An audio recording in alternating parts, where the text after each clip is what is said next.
नमस्कार दोस्तों, मैं एक बार फिर से आपके मध्य उपस्थित हूँ एक नई जानकारी के साथ। मई के महीने में यानी कि ज्येष्ठ मास की अमावस्या, जिसे हम शनि जयंती के रूप में भी मनाते हैं, यानी कि शनिदेव का जन्मदिन उसी दिन होता है। शनिदेव की विशेष पूजा उस दिन की जाती है।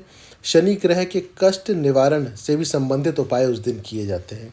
इस बार की तिथि भी कुछ इसी प्रकार से पड़ रही है, लेकिन सबसे बड़ी बात यह है कि शनि जयंती का जो कुछ हिस्सा है वो मंगलवार के दिन भी आ रहा है, यानी कि ज्येष्ठ मास का तीसरा बड़ा मंगलवार। और बड़े मंगलवार का महत्व क्या होता है ये आप सभी जानते हैं। विशेष तौर पे बजरंगबली की उस दिन पूजा की जाती है। और सबसे बड़ी बात यह है कि जो दुर्लभ योग इस बार का बन रहा है, जिसमें कि अमावस्या की तिथि मंगलवार को पड़ रही है। शनिदेव की शांति के लिए हम लोग बजरंगबली की भी पूजा करते हैं। मंगल ग्रह की शांति के लिए भी हम बजरंगबली की पूजा करते हैं। तो ये सब योग मिल करके एक अति दुर्लभ योग बना रहे हैं। इसे आप अपने हाथ से मत जाने दीजिएगा। आपकी कुंडली में ग्रहों की स्थिति कैसी भी हो, कुछ भी हो, इस बड़ा मंगलवार, जो तीसरा बड़ा मंगलवार आने वाला 27 तारीख को, इसमें छोटे से उपाय आप करके देखिए। विशेष रूप से आपको इसका लाभ मिल सकता है। सबसे पहले ये देख लीजिए कि अमावस्या की तिथि प्रारंभ कब हो रही है। 26 मई दिन सोमवार अमावस्या की तिथि प्रारंभ हो रही है दोपहर 12:35 पे और समाप्त होगी 27 मई दिन मंगलवार प्रातः 8:31 पे। तो हमारे पास सोमवार और मंगलवार दोनों ही का दिन है। उपाय जो आपको करना है वो सोमवार शाम को, ऐसे जातक जिनकी कुंडली में शनि ग्रह से संबंधित कोई समस्या चल रही हो, वो सोमवार की शाम यानी कि सूर्यास्त के बाद शनि मंदिर में जाकर के तेल का दान कर सकते हैं, या शनि देव से संबंधित वस्तु, शनि ग्रह से संबंधित वस्तु का दान आप कर सकते हैं।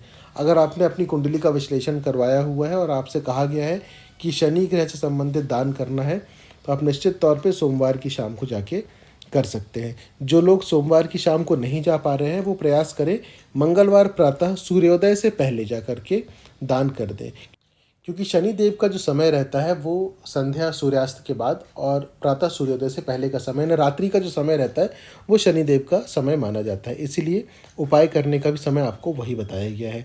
दूसरी चीज़, जिनकी कुंडली में शनि देव की अवस्था कैसी भी हो, कुछ भी हो, हम सब शनिदेव के सामने जाकर के केवल एक ही चीज़ कर सकते हैं, जो कि सबसे बड़ा उपाय है। जाने अनजाने हमसे जो भी गलती हुई हो उसके लिए हम उनसे क्षमा प्रार्थना या क्षमा याचना कर सकते हैं।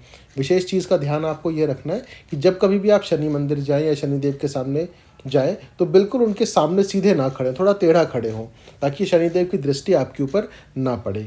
ये उपाय आप कर सकते हैं, शनिदेव से क्षमा याचना कर सकते हैं और एक प्रण और भी ले सकते हैं कि जानबूझ करके हम कभी भी किसी का अहित नहीं करेंगे, कोई गलत कार्य नहीं करेंगे, और हमसे जीवन में जो भी अनजाने में गलत कार्य हो गए हैं उसके लिए आप हमें क्षमा करें। क्योंकि शनिदेव हमारे कर्म फल दाता है, हमारे कर्मों का ही फल वो हमें देते हैं, इसलिए उनसे क्षमा याचना अवश्य करिए। अब चलते हैं मंगलवार की तरफ। मंगलवार को अमावस्या की तिथि जो है वो प्रातः 8:31 तक है, इसलिए ये उपाय भी आपको 8:31 के पहले ही करना है, जिसके लिए आपको 9 अकोना के पत्ते लेने हैं। अकोना, आक, अकौआ, ये सब कहा जाता है। आप देखिएगा अपने क्षेत्र में या आपके क्षेत्र में किस भाषा में या उसे क्या कहा जाता है। बजरंगबली को माला चढ़ाई जाती है इसके पत्तों की। 9 पत्तियाँ ले लीजिए, उसे साफ कर लीजिए, धो लीजिए। धोने के बाद लाल चंदन की मदद से जय श्री राम हर एक पत्ते में एक बार आप लिखिए। लाल धागे की मदद से उसे पिरोइए और माला तैयार करिए, और बजरंगबली के सामने बैठ करके वहीं पर मंदिर में 5 बार हनुमान चालीसा का पाठ आप करिए। हनुमान चालीसा का जब पाठ हो जाए तो उसके बाद माला जो है, माला बजरंगबली के गले में धारण करवाइए। और आपके जीवन में चाहे मंगल ग्रह से संबंधित कोई समस्या चल रही हो या फिर शनि ग्रह से संबंधित, उसे बजरंगबली से उसका निवारण करने के लिए आप प्रार्थना करिए। उस माला को चढ़ाते हुए आप अपनी समस्या बजरंगबली को बोलिए कि आज से मेरी समस्या आपकी समस्या है, इसका निवारण अब आप ही करिए और आप ही हमारी रक्षा करिए। ऐसा बोल करके बजरंगबली से प्रार्थना करके आप अपने घर वापस चले आइए। ये छोटा सा उपाय था, लेकिन बड़ा मंगलवार होने के कारण से आप ये उपाय कर सकते हैं। और जो लोग प्रसाद चढ़ाना चाहते हो तो चना गुड़ का प्रसाद बजरंगबली को आप चढ़ा सकते हैं, लेकिन वो प्रसाद मंदिर में ही बांट दीजिए। प्रसाद आपको नहीं खाना है, वो मंदिर में ही बांट दीजिए। और चालीसा पाठ करने से पहले हमेशा से मैंने एक ही बात कही है कि प्रभु श्री राम के नाम का जाप अवश्य करिए। 108 बार प्रभु श्री राम के नाम का जाप करिए, उसके बाद ही बजरंगबली के किसी भी पाठ का, आप बजरंगबली से संबंधित कोई भी पाठ करते हो, कभी भी करते हो, पहले प्रभु श्री राम का नाम लीजिए, उसके बाद ही आप अपना पाठ प्रारंभ करिए।